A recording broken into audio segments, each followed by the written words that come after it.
राधा जी एक आम मध्यम वर्गीय परिवार की मुखिया थी। वे अपने बेटे शुभम और बहू मनीषा के साथ रहती थी। एक बेटी सीमा थी जो कि शादी के बाद अमेरिका में बस गई थी। राधा जी के पति की मृत्यु बहुत पहले ही हो चुकी थी। शुभम और मनीषा की शादी को 5 साल हो गए थे, लेकिन अब तक उनकी कोई संतान नहीं थी। राधा जी की बहू मनीषा भी जॉब करती थी, जो कि राधा जी को बिल्कुल भी नहीं सुहाता था। वे जल्द से जल्द दादी बनना चाहती थी, लेकिन मनीषा और शुभम यह अच्छी तरह से जानते थे कि अभी मनीषा का जॉब करना कितना ज़रूरी था। राधा जी अपने बेटे शुभम से इस बारे में बात करती तो शुभम किसी न किसी बहाने से बात को टाल देता था। इसलिए वे मनीषा को ही परेशान करने के बहाने ढूंढती रहती थी ताकि वह अपनी जॉब छोड़ दे। और अभी कोरोना काल में तो मानो उनके मन की मुराद ही पूरी हो गई थी। हालांकि वे दिल की बुरी नहीं थी, लेकिन पोते की चाह में वे ना चाहते हुए भी ऐसा कर जाती थी। अपनी हम उम्र सहेलियों को दादी बनता देखकर उसका मन दुखी हो जाता था। उस दिन भी घर में ऐसा ही कुछ हुआ। ऑफिस में काम की वजह से मनीषा देर तक सोती रही और राधा जी को अच्छा खासा मौका मिल गया। ये क्या बहू, अभी तक सो रही हो? पता है सुबह के 10 बज गए हैं। शुभम भी बेचारा कब से उठकर ऑफिस के काम पर लग गया है और तुम हो कि अभी तक सोई पड़ी हो। चलो अब उठकर सबके लिए चाय नाश्ता बना लो। मुझसे कुछ हो नहीं पाता, वरना मैं तो तुम्हारे भरोसे कभी रहती ही नहीं, खुद ही सब कर लेती। सॉरी माँ जी, वह देर रात तक काम चलता रहा, इसलिए सुबह सुबह ही सो पाई थी, इसलिए समय का पता ही नहीं चला। अब चलिए मैं जल्दी आती हूँ। हाँ हाँ ठीक है, मेरा कुछ नहीं, पर शुभम को देख लो, उसे कुछ चाहिए तो नहीं, कब से उठा है बेचारा। हे भगवान, मुझे जल्दी से ठीक कर दे ताकि मैं ही अपने बेटे का ध्यान रख सकूँ, राधा जी ने नाटकीय अंदाज में कहा। राधा जी ने अपनी बहू मनीषा को उठाते हुए कहा। मनीषा ने घड़ी देखी तो वाकई 10 बज गए थे। आज उसकी आंख कैसे नहीं खुली।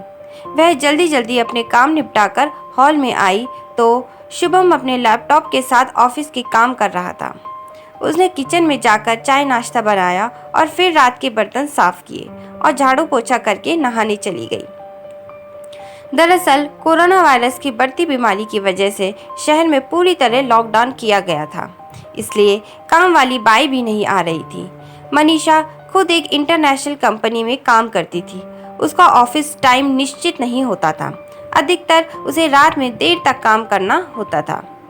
कल भी उसका काम देर तक चलता रहा, इसलिए वह देर तक सोती रही।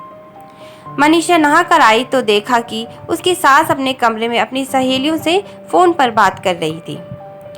बातचीत में अपना नाम सुनकर मनीषा सास की बात सुनने लगी। अरे शारदा, तुम भी अपनी बहू को ज्यादा सर पर मत बैठाओ। बहू को ज्यादा उड़ने दोगी तो कल को अपनी नौकरी के चक्कर में वह तुम्हें ही घर की नौकरानी बनाकर छोड़ेगी। मैं तो भाई शुरू से ही मनीषा के नौकरी करने के खिलाफ थी। अब करे नौकरी शौक से, पर साथ साथ घर के काम भी करे। मैं तो बदन दर्द का बहाना बनाकर बैठ जाती हूँ, नहीं तो सारे काम का बोझ मेरे सिर पर आ गिरता। मैं कोई मुफ्त की नौकरानी थोड़ी हूँ। मैं तो कहती हूँ तुम भी यही किया करो। सास की बात सुनकर मनीषा की आंखों में आंसू आ गए। वह जिस सास को बीमार समझकर उनकी दिन रात सेवा करती है, उन्हें एक गिलास तक उठाने नहीं देती है, सारा दिन घर का और रात को ऑफिस का काम करके थकान से चूर होकर भी उफ तक नहीं करती, उसका यह फल मिला है उसे।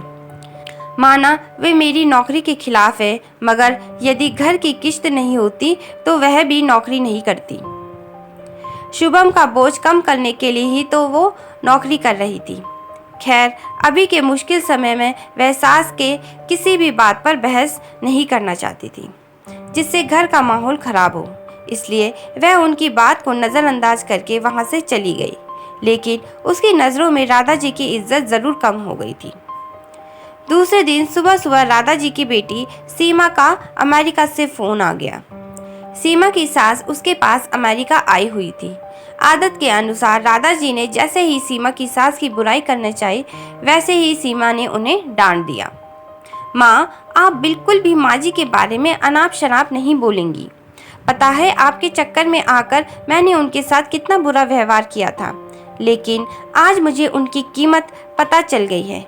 तुम तो उनके यहाँ पर आने के कितने खिलाफ थी, मगर आज अगर वे यहाँ नहीं होती ना माँ, तो ना जाने हमारा क्या हाल होता। तुम्हें तो पता ही है मेरा नौकरी करना कितना ज़रूरी है।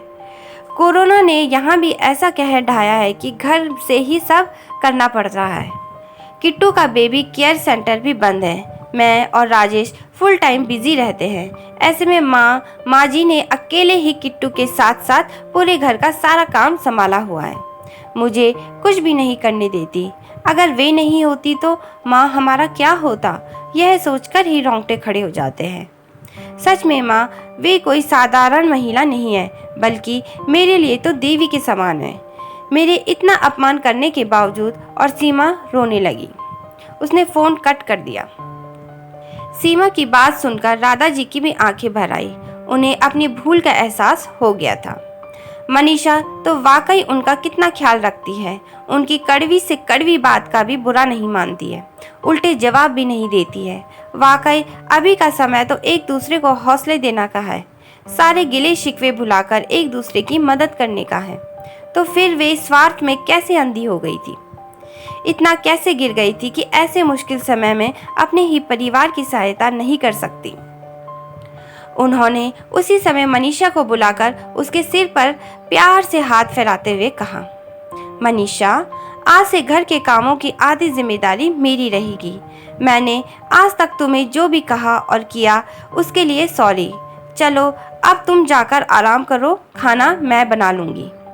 इधर सास का बदला हुआ रूप देखकर मनीषा की भी आंखों में खुशी के आंसू आ गए और अपनी सास के प्रति उसके मन में फिर से पहला वाला सम्मान वापस आ गया था।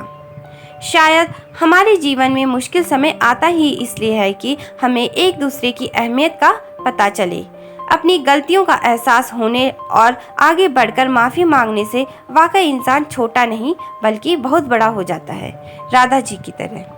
दोस्तों, अगर आपको हमारी कहानियाँ पसंद आती है तो चैनल को लाइक, शेयर और सब्सक्राइब ज़रूर करें और कमेंट करके हमें ज़रूर बताएं कि आपको हमारी कहानियाँ कैसी लगी।